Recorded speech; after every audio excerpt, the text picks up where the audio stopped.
Good afternoon then, and there's a big warm welcome from here in the paddock in Valencia. Joining myself, Jack Gorst, and also our MotoGP tech genius and also pit lane reporter Simon Crafar. It's going to be a busy day today, and it already has been. Plenty of laps been going on the board as it is 2023. That's right, we are sprinting into 2023, and well, Simon, there's been a lot of new bikes and new parts, and also a lot of changes with riders as well. Yeah, I think it was only a personal feeling, but I imagine Alex Marquez being super excited, after a crazy difficult year on the Honda, and he hasn't had any new parts at all through the season that I've seen. Getting on, going from a bike that was damn difficult, for everyone, to the cream of the crop, so I imagine he's having a nice morning and he was really excited about it. He wouldn't have been able to sleep last night. No, definitely not. And as you say, nice morning, definitely has had a nice morning. I think he was up in 8th place-ish on the times straight away, so gelled quite well with that Ducati. Also, speaking of Ducati, you see in the background there the factory Ducati trucks. Of course, brand new world champion Paco Bagnaia has a new teammate with Enea Bastianini, and he seems to be gelling in all right so far. Yeah, I mean, really they're the same machine. Yes, they'll have an updated engine in there, but he hasn't, meaning to adapt to, apart from the environment, out on track. The machine that he's dealing with will be very, very similar, hopefully a step forward, for them. They're saying that the engine is an update, but they'll have more aero and stuff later. And we know how Ducati have a really good test team. They know if the thing's going to work, and they traditionally like to bring the aero, the new ones, as late as possible, don't they? So yeah, to let the rest of the team, or the rest of the paddock, have as short a time as possible to copy it. We've seen a couple of small bits from Ducati. They got some new kind of Aprilia style side fairings, those kind of bulged out side fairings. We saw Zarco with one of them. Yeah. But actually, I'll tell you what, let's talk about KTM, seeing as we are outside the KTM trucks, because Jack Miller is one of the big names that has completely changed in 2023. He's now in orange, no longer in full factory red, and a big undertaking stepping onto the KTM. Yeah, I can't wait to hear his debrief this evening, because, like you said, bigger undertaking, going from, like I said, the cream of the crop machine-wise to the KTM. And interestingly, we can see KTM making some steps forward, and I've never thought they're far off. It's only some small steps, and they've taken one this weekend with the new chassis. Yep. And interestingly, KTM know that they only have one chance to get a first impression from Jack, because he'll so clearly remember the Ducati. It's how it works. The first is all the information straight out on the latest spec bike, which I was quite surprised with. Yeah, so but it totally makes sense. Yeah. Yeah, it definitely was a little bit of a surprise to see that. Usually, as you say, the standard thing is they send them out on the normal bike and then the new stuff to be there like, okay, you can see where we're going with this. But no, straight in on the new stuff. And I think as well that probably shows that KTM are quite confident that's a big step in the right direction. Yeah, I mean, Brad raced it, and obviously Brad and also Pedrosa, probably Mika Kallio, have already tried it. They think it's the best thing, so why not compare what they think is the best to what Jack's just got off? I think that's how it was. But there's also a few other riders that have jumped manufacture. The two Honda riders, meaning Mir, and now they're Mir and Rins.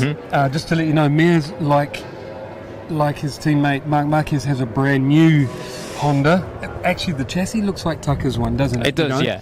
But everything else on the bike, that visually, all the aero, all the fairings, the seat shape, is all different. Like, it must be their first picture, the new one.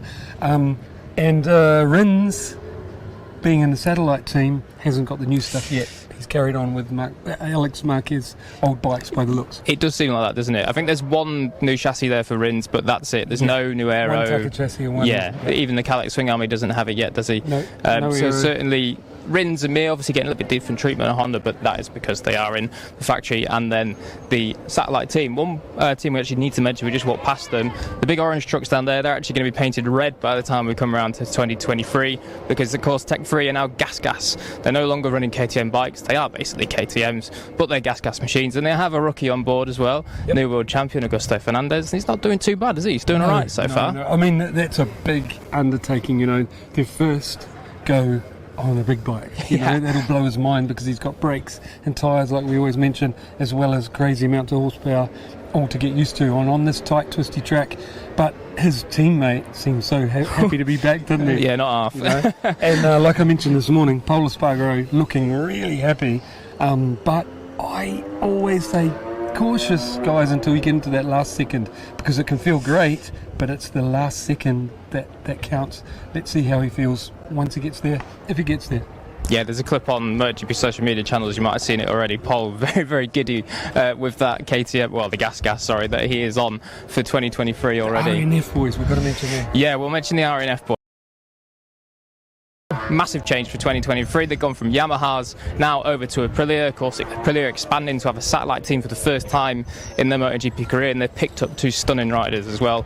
Miguel Oliveira, who has gelled with it immediately by the looks of it, and Raul Fernandez as well, who's taking a little bit of further time to get used to it, but does seem as though progress is being made as we go hour by hour throughout the day.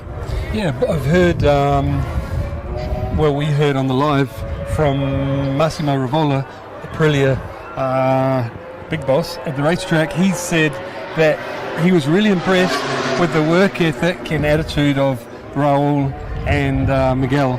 And I mean, Miguel, the more experience of the two, he's going fast straight away. He is, yeah. You know, with very little laps on. Really, I mean, he doesn't have No. he already knows the tyres and the brakes and the power, and he was quick straight away.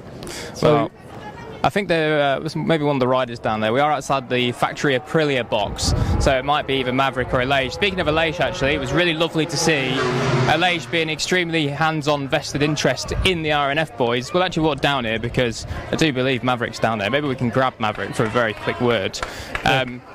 But Aleix was hands-on in the RNF box, came in to listen to the debriefs of both Raul Fernandez and Miguel Oliveira, get their initial feedback of course, the bike that he's really developed over the last 2 or 3 seasons. Let's see if we can quickly grab Maverick. He might have just ran off. It seems he might have just ran off and we just missed him. So we just Sorry missed about him. that. We were like 30 seconds too late. Yeah, just a little bit too late. Life moves fast here in the MotoGP paddock. But no, good to see Aleix anyway, really taking that team leading role and getting the RNF Fans getting riders their helmets signed. That's a pretty cool way to do it, isn't it? Yeah, great little system to do it as well. Just lower it down on a piece of rope there. We've got to mention I know we're getting to Yamaha, but we've passed Honda and their new stuff, what Yes. they've got here. Yeah. And Jack's brilliant at spotting it as well. He's, I love it when he's here because we can be at 2 places at once and not miss anything. So what have you seen down there, Jack? Well, so as we said earlier, there's that chassis that TAC has had for, quite a while now, actually, maybe 5, 6, 7 or something races like that. There's also a couple of different things. There's a brand new air intake, which I believe Bradle has tested, but I'm not too sure. He might have tested it somewhere previously. And it looks as though that really those guys have just going to continue with kind of building those combination of parts into Mia's their got first one, 2023. and Mark's got 2, hasn't he? Exactly, yeah. And they can, they're back to backing them against what was raced on Sunday, basically. Yes. And the Yamaha guys, they've got quite a lot in there. They do, yeah. For example, a front fairing that looks kind of like the Ducati original front wings, or even you could say the KTM guys think it looks a bit like theirs as well. It's definitely a bit KTM-y. Yeah. Either way, it looks a lot bigger than what Yamaha have had in recent years. And we know that obviously they're trying to expand their horsepower, so maybe also they need a bit more downforce as well. Yes. And Mayo Merigali. Oh, there's Fabio now. Let's try and distract Fabio if we can, even for 30 seconds. So we'll just let Fabio sign a few autographs, then see if we can jump in for a word. If Simon wants to try to jump in at some point. Any chance of Fabio's flat out there? Hey Fabio, how's the test going so far, buddy? Okay, yeah, he's flat out. So, of course, very, very busy day. As we do say, plenty of new parts for Yamaha. They've got a new engine, looks like a new chassis as well. You can see it on both bikes. It's that unpainted one. You'll be able to see it in the pictures at the end of the day. Nice big silver chassis on there. And really, it's all in the hopes that Yamaha can take a step forward and give this man a machine that he can fight for the title once again for in 2023.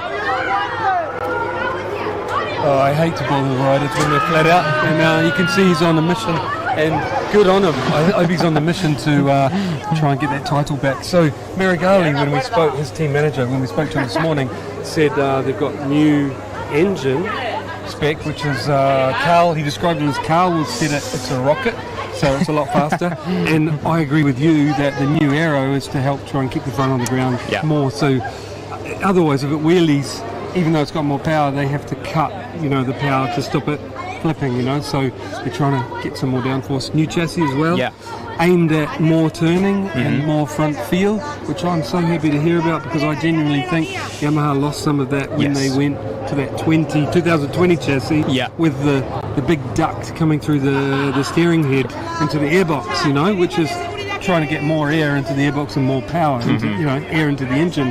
But they lost some front feel and they're trying to get that back.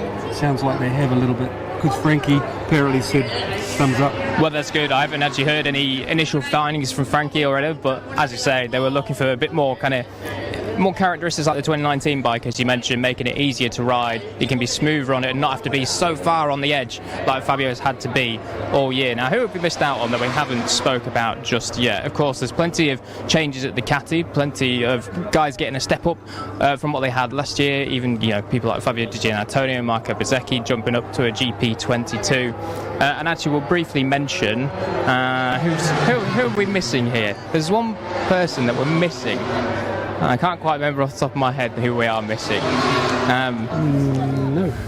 I don't think maybe we're not, and I'm just winding it up. Anyway, so I'm thinking we've missed the Suzukis, but we were meant to. That might be it, actually. That might be it, yeah we were meant to. Anyway, that is going to be it from this little midday roundup here at the Valencia Test. Of course, only a one-day test here, so at the end of today, that is going to be it for MotoGP in 2023. We won't see them back on track until we go pre-season testing in February next year. Thank you very much for joining us, and make sure you stay tuned to MotoGP.com for all of the rest of the day's live action when it does resume very, very shortly. Got some interviews lined up, including Alberto Puig. Yeah, plenty of interviews. We'll be interviewing all the team managers and the riders as well, so make sure you tune into them. And from me and Simon for now, thank you very much for watching, and bye for now.